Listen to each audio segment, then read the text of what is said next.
Hello everybody and welcome to Every Movie Ever. I'm your host Eric and this is of course the show where we are trying to review every movie ever made. Today, a little bit more so than most. What do I mean by that? What sort of insanity is this? Well, normally, those of you who watch the show know that we have all kinds of little segments that we do to update you on horror movies and things, and I expound, perhaps for too long, about how I liked these movies and what these movies were about, etc., etc. Well, today we are going to be playing a little bit of catch-up, because in the Every Movie Ever game, sometimes you watch a movie that you just don't have that much to say about. So we are going to be doing rapid-fire lightning round, going through a bunch of movies that I don't have that much to say about, starting today with Pottersville. Pottersville apparently started out life as one of those, not necessarily Hallmark, but Hallmark type Christmas movies. This one incorporating Bigfoot. Now, if there are two things I love, it is stupid holiday movies and it is Bigfoot.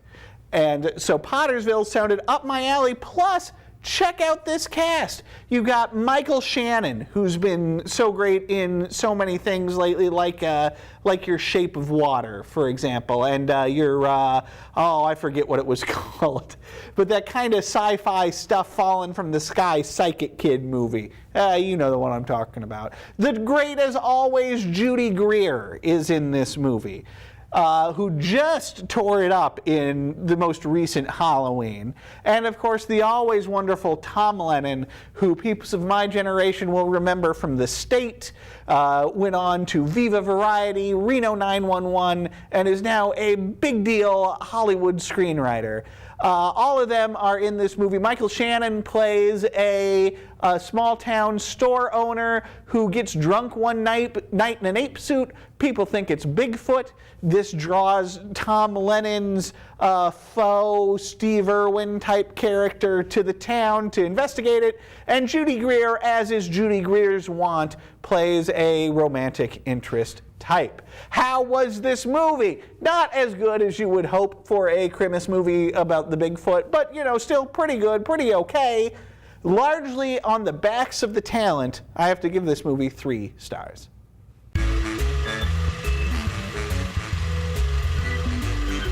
Up next for you, I have Second Sight.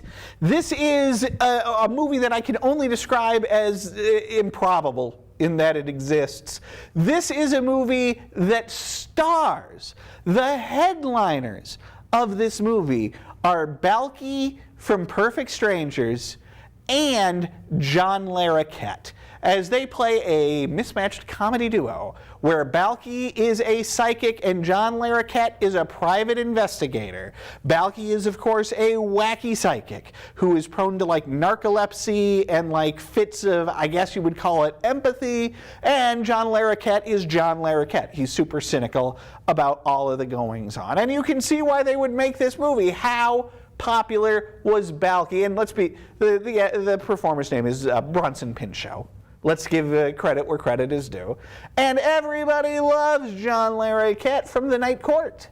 So you can see where bringing these two together would make some kind of a sense, but as a comedy, it falls mostly flat for 2 reasons. One, this character from Bronson Pinchot is lacking in Balky's naivete. Part of what made Balky such a great character was that naiveness, was that, you know, wide-eyed wonder at Chicago. The other thing that made Perfect Strangers great is, of course, Mark Lynn Baker. And Mark Lynn Baker, who played Cousin Larry, is one of the greatest straight men in sitcom history. And a Balky-like character needs a straight man, which John Larroquette is not. In a movie like this, John Larroquette should more properly be like a boss or an antagonist, but to have him be the partner, I think, you know, is adding, is putting too many hats on the movie, to use kind of a Hollywood term. So I guess what my criticism of Second Sight is that it isn't Perfect Strangers. It's still semi-watchable, so I'm giving it 2.5 stars.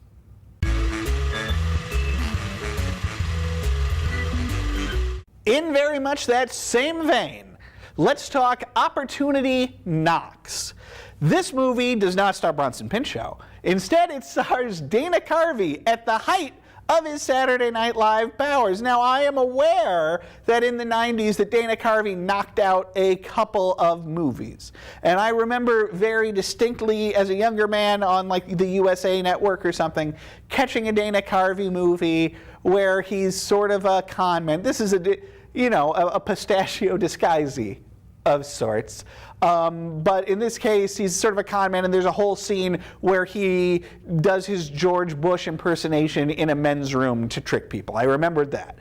And I sat down to watch Opportunity Knocks thinking to myself, well, now this is the Dana Carvey movie of the 90s that I did not see. Oh no, this is that movie. And it is not to this movie's credit that I watched an hour plus of this movie not realizing that I had seen it before until we got to the George Bush bathroom sequence. But again, this is a movie where Dana Carvey is a con man. He, through a series of circumstances, is trying to put himself off as a rich guy and wants to win a girl and whatever. But it is hard to sympathize with him because this is all a con, and while he at some point becomes invested in the reality of the con, it is still a con. And there's not that heart to it that the movie, I think, probably needed to succeed. Opportunity Knocks. Oh, I'll tell you what, I will do my impersonation of Dana Carvey's impersonation of George Bush. Right? Okay. All right. Not gonna do it. Not gonna give Opportunity Knocks a good review. Not gonna do it. Opportunity Knocks, 2 stars.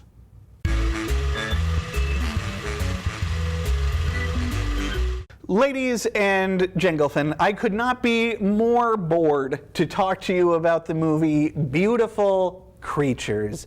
This is one of the current plague of Twilight knockoff movies where they found some other YA novel about, monsters or demonic creatures that are sexy and hanging around with teens, and decided to make it into a movie to appeal to the Twilight crowd. This one's set in the deep South. It's banal and poorly acted. The story is completely uninspired and uninteresting. Beautiful Creatures is a true snooze fest. 1.5 stars.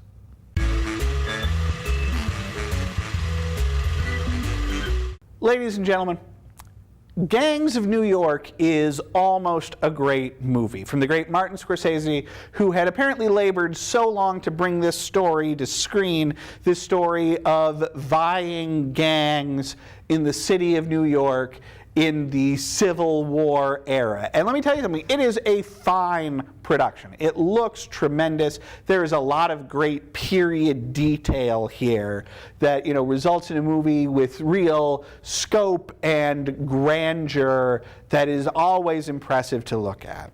And Daniel Day-Lewis, in his supporting role as Bill the Butcher, the evil head of one of the gangs, is truly tremendous. This, for me, as a moviegoer, was probably the moment that I took notice of the always great Daniel Day-Lewis, with his glass eye and tapping on it with the knife and everything. It is probably also the moment that I stood up and took notice of a young Mr. Leonardo DiCaprio, because if you were a boy who was in grade school when the 1-2 punch of Romeo and Juliet and Titanic came out, well, then you could not have disliked Leonardo DiCaprio more, that pretty boy that all the girls in class swooned over. But as of Gangs of New York, I started to realize, oh, this guy is maybe a pretty good actor. And while I don't think he reaches later career heights in Gangs of New York, he is still very fine within it.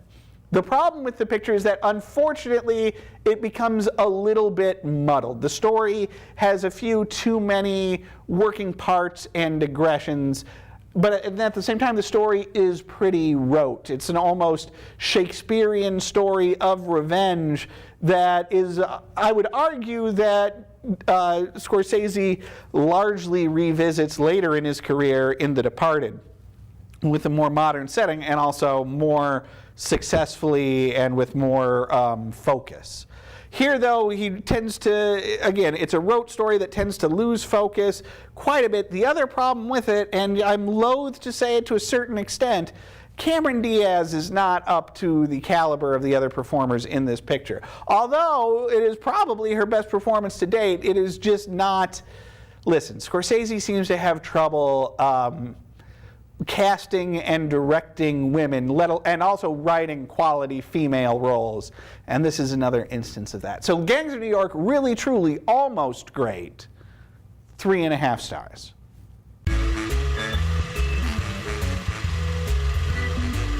Friends, let's talk about Adam Sandler. Here at Every Movie Ever, I am hesitant to say Adam Sandler fans, but certainly Adam Sandler consumers. And the movie Click, wherein Adam Sandler buys a magic remote control and then uses it to fast forward through portions of his life that he is uninterested in, is a particularly Sandlerian picture. In, I would say, probably the worst ways. Like if you were to stereotype an Adam Sandler picture and isolate all of the wrong-headed decisions and distill them down, I think Click would be what you get. How so? How so? Well, you have that most Sandlerian of things, extremely heavy product placement. In Click, it is particularly obnoxious because so much of the movie revolves around Bed Bath & Beyond, where he buys the remote from the Beyond section, which is half of a clever idea, but again, we're so used to this forceful, in-your-face product placement in a Sandler studio movie that it truly is obnoxious. Another Sandler problem, the completely wasted wife character. In this case, we are wasting Kate Beckinsale, who is a very talented performer and who has absolutely nothing to do in this movie other than to be, worried about Adam Sandler. What else you got? You've got your weird celebrities in this movie. In this case, Christopher Walken appears as, well, initially the Bed Bath & Beyond salesman, but then it turns out is the angel of death? I don't know. Add to all of this a very unlikable variant on the Scrooge story, where Adam Sandler's character is one who works too hard and ignores his family, and because of an angel, has to learn lessons that lead him to understanding that he should be a better family man. And then, of course, at the end, spoiler alert for Click, at the end, you have a very, the ghosts, they've done it all in one night, sort of a moment where, of course, he is able to make up for everything. Click, the distillation of all that is wrong of an Adam Sandler, 2 stars.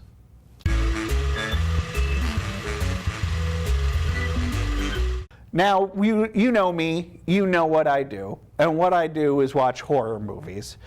In this case, The Gate. This is an 80s horror movie that I had not ever seen. I've been having a lot of fun getting around to watching 80s horror that I had not had the chance to see, and this one is fun if slight. It's got that kind of, it stars kids, it stars 80s kids, so it's an 80s kids adventure, which is sort of fun. And in this case, they accidentally let some demons out, and demons attack their house. It's a movie. It was a fun movie that I had fun watching, but was also pretty forgettable in that I could not tell you a lot about it. The demon effects were all pretty cool and memorable and achieved through like some nice-looking stop motion. But outside of that, it's a movie that, it's like a Three Musketeers bar. It's, you enjoy eating it, but then afterwards it was so much air that, there's not much to remember or recommend about it. Still, I'll give The Gate 3 stars.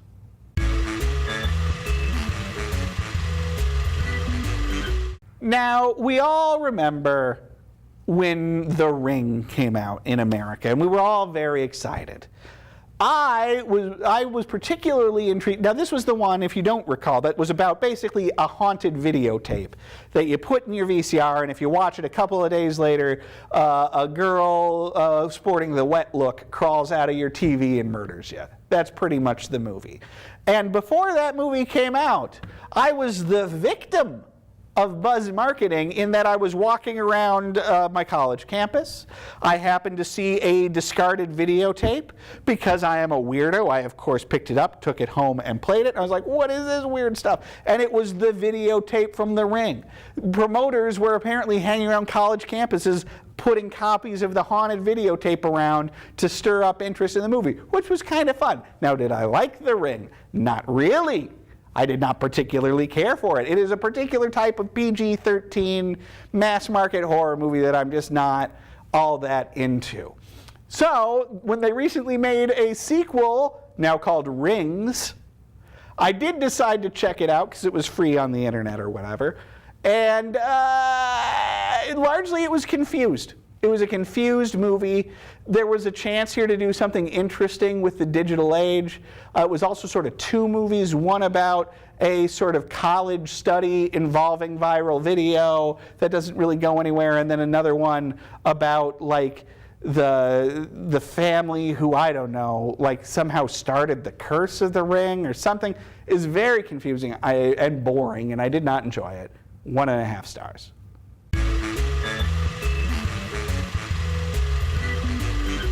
Deep Star 6 is one of two movies that came out in the wake of Alien, looking to knock off Alien, but to set the action not in space, but under the sea.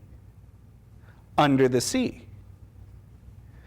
I can't remember the lyrics to that song. I thought I'd be able to, and I can't. Life would be something under the sea.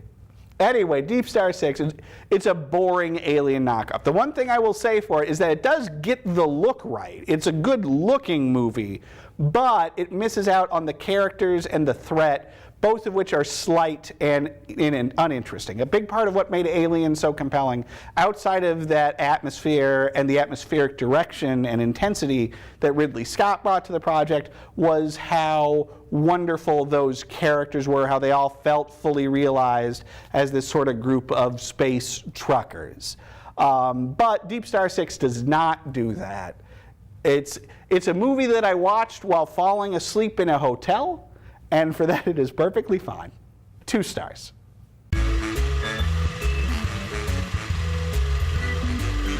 Hey, do you remember a few minutes ago where I was talking about The Gate? Well, I liked The Gate well enough to watch The Gate 2. And here's the thing, it is also mostly forgettable. In this case, the creature effects are more passable than good.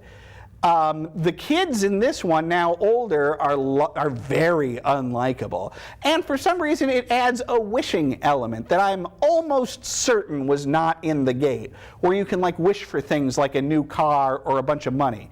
And the movie is a little bit funny in that the wishes apparently have a time limit to them, where when the time runs out, the thing that you wished for, the car or whatever, literally turns into poop. And that's a little bit funny because, guys, poop is funny. Still, The Gate 2, a rather unpleasant experience. 2 stars.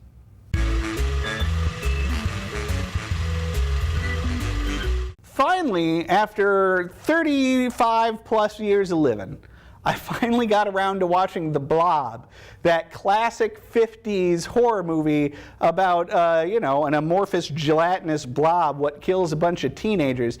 I guess you could call it horror. It stars Steve McQueen, who is in his 30s in the film playing a teenager, so that classic 50s adult teens is what you got in this one. But I will say this, the script is pretty well written so that these adults do feel more like teenagers than the adult teens in other similar movies. There's a little bit too little blob action. I would have liked to see more of the blob than the teens running around. But it's a pretty fun movie, and it was interesting to watch because you can see where this movie was a fairly big success, because it does get teenagers semi-right. So you can see where teen audiences in the 50s would have really gravitated to the movie. And you can see then why there would be a ton of knockoffs. The giant Gila monster is the one that stands out the most in my mind as a bunch of hot rodding teens fighting a big thing. And I've seen the knockoffs, but I've never seen the source. So it was interesting to go back and see the hit that inspired the ripoffs.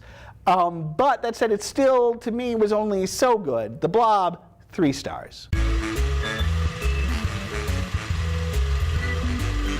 Somehow, throughout the entirety of my youth, I managed to never read a Stephen King book. Now, why is that? Because as a kid, I was a bit of a jerk, a bit of a snob, and so I turned my nose at the Stephen King. You know, the popular authors. And I read a lot of, like, Victorian literature because, you know, what a dweeb. Now, that said, I also read a lot of Star Trek tie-in novels. So who knows what my problem was. And it's entirely possible that I was masking being scared of Stephen King books by acting like they were beneath me. That's also entirely possible. But probably being more credit, giving myself more credit than I deserve because I was probably just being a little jerk. But a couple of years ago, I finally decided, all my other nerds talk about and love Stephen King, I should probably give him a chance. And I started with his novel Salem's Lot, which is a sort of 70s New England take on Dracula. Loved it. Absolutely loved it. And it launched into me reading other Stephen King's books. But that said, Salem's Lot, probably still my favorite. So I was excited to finally visit the movie. Directed by Tobe Hooper of Texas Chainsaw Massacre fame. Here's the thing. This movie started life as a TV movie and then got edited down to feature length to be released theatrically. For a TV movie, it looks great. The problem with the cut I saw, though, which is an hour shorter than the television version, so this is missing an hour, is that it just feels so incomplete. It feels very unfocused. We tend to jump from character to character to character, which works very well in a novel of Stephen King length, where you have the time to service all of those characters, but here leads to a very unfocused feeling movie, and a movie that really needs a hero, a protagonist for us to hang our hat on, which again the book provides, but the movie does not. Would it be better if I saw the full-length TV movie version? Maybe, but I was so disappointed with this that I am not eager to spend an extra hour with it. And so I am giving the movie cut of Salem's Lot 2.5 stars.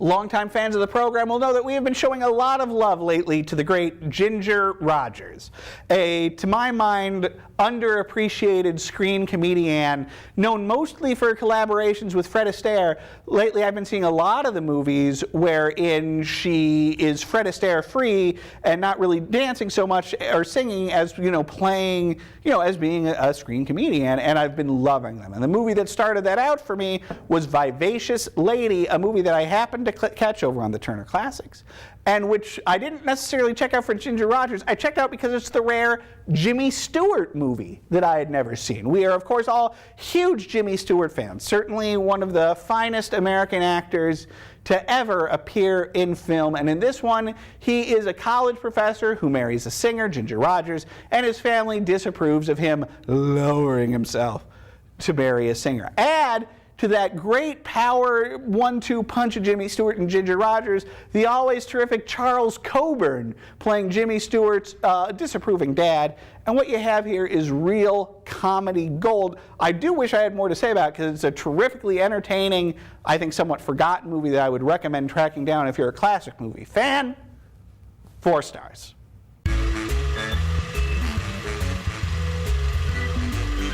So that is going to do it for this episode of Every Movie Ever. We hope you enjoyed this sort of lightning round of movies. We'll be back next time with our regular format as we keep trying to review every movie ever made.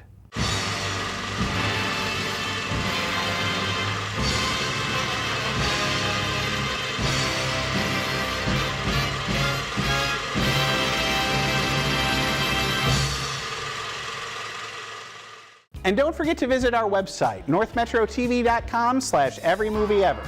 There, you can watch reviews of every movie we've ever covered here on the show, as well as complete episodes. That's northmetrotv.com/every